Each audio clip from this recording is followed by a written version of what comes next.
محمد بن عبداللہ بن عبد المطلب بن ہاشم بن عبد مناف بن قصی بن club بن مرہ بن کعب بن لوئی بن غالب بن فہر بن مالک بن نضر بن کنانہ بن خزیمہ بن مدرکہ بن الیاس بن مضر بن نزار بن معد بن عدنان۔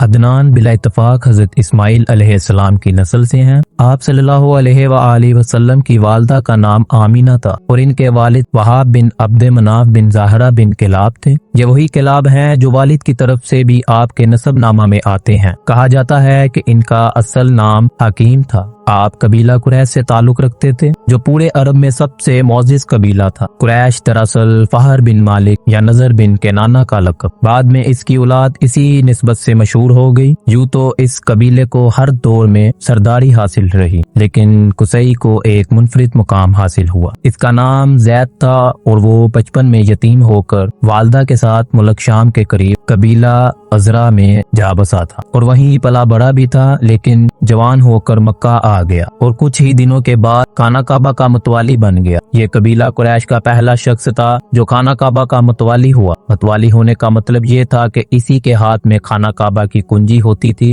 وہ جس کے لیے اور جب چاہتا تھا خانہ کعبہ کا دروازہ کھولتا تھا۔ اس کے علاوہ قریش مکہ سے باہر آباد تھے، اس نے انہیں اندر لا کر آباد کیا۔ نیز اسی نے حاجیوں کے لیے میزبانی کا طریقہ بھی ایجاد کیا۔ وہ حج کے دنوں میں بڑے بڑے پیمانے میں کھانا تیار کرتا اور چمڑے کے بڑے بڑے حوضوں میں کھجور، شہد یا کشمش سے میٹھا شربت بنواتا اور حاجیوں کو پیش کرتا۔ اس نے کعبہ کے شمال میں دار الندوہ کے نام سے ایک گھر بھی بنایا تھا جو قریش کی اجتماعی سرگرمیوں کا مرکز تھا۔ یہی اس کی پارلیمنٹ بھی تھی اور اسی میں وہ شادی وغیرہ کی رسمیں بھی انجام دیتے تھے۔ قریش کا جھنڈا اور کمان بھی قصی ہی کے ہاتھ میں تھی، چنانچہ لڑائی کا جھنڈا اسی کے سوا کوئی نہیں باندھ سکتا تھا۔ وہ بڑا کریم اور عقل مند تھا۔ قریش اس کی بات بنا سوچے سمجھے تسلیم کرتے تھے۔